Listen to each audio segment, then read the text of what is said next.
In a small, rainy village in England, every evening ended with the same terrifying sound. A child screaming in anger. Doors would shut, windows would close. Mothers would pull their children away. "Don't go near him," they whispered. "That boy is dangerous." But no one ever asked why a 10-year-old cried like his heart was breaking every single night. His name was Austin, and the truth about him made an entire village cry. Austin lived at the edge of the village, in a tiny broken house with his father. People feared his father too. He was cold, silent, always angry. Whenever Austin walked through the streets, people stared at him, like he carried darkness inside him. If fruit disappeared from a shop, they blamed Austin. If children fought, they blamed Austin.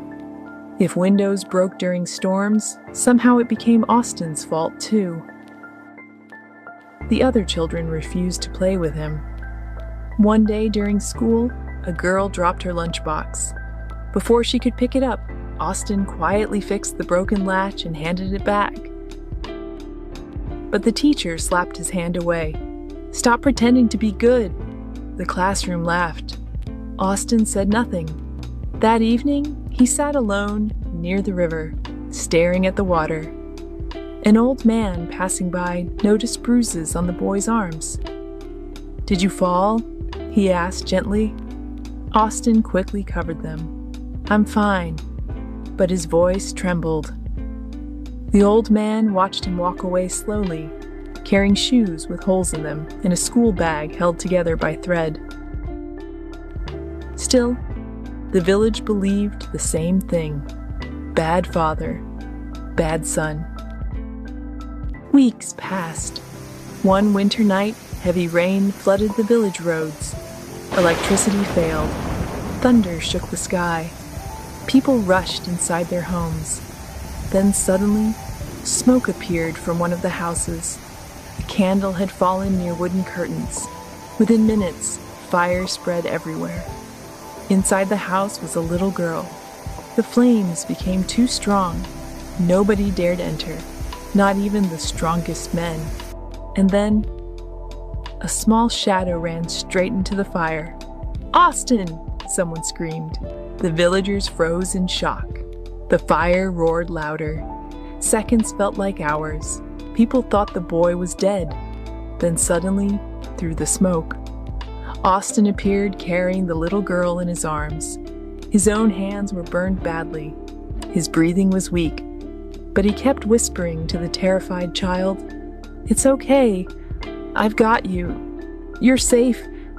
The girl's mother burst into tears and hugged her daughter tightly. Everyone turned toward Austin. For the first time, the village saw something they had ignored for years. Not anger, not danger. Pain. Pure pain.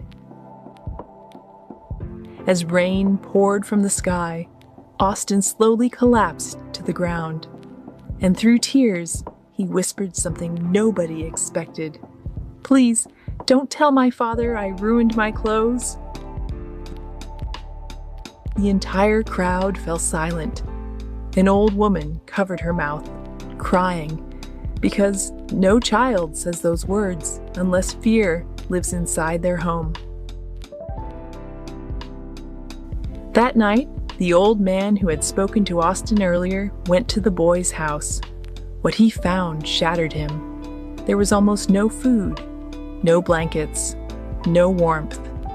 And hidden beneath Austin's bed were dozens of tiny handmade toys, broken dolls repaired carefully with thread, wooden animals carved by hand, little paper flowers. The old man realized something heartbreaking. Every night, the screams the village heard were not anger. Austin's father beat him while drunk, and every morning after the beatings, Austin secretly repaired toys for village children because he wanted them to smile the way he never could. The dangerous child had the gentlest heart in the entire village.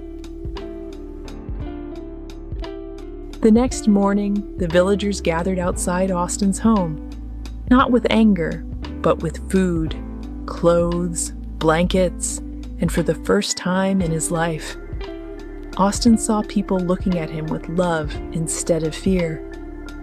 The little girl he saved walked up to him quietly and placed a flower in his burned hands. Then she whispered, "You're not scary.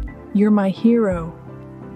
Austin tried to smile, but tears rolled down his face before he could, because sometimes the children the world fears the most are not filled with darkness. They are simply carrying wounds too heavy for such little hearts, and behind their anger, their silence, their broken behavior, is often a child quietly begging for love while trying not to fall apart. Looking for a fun coloring book for kids? Cute dinosaurs, easy coloring pages, and creative fun on every page. Perfect for relaxing, learning, and screen-free entertainment. Bring home the Dinosaur Coloring Book for kids today and let the prehistoric adventure begin. Dinosaur Coloring Book for Kids, available now on Amazon. Amazon link in description. Thanks for watching. Do leave a comment if you love this story, and don't forget to subscribe.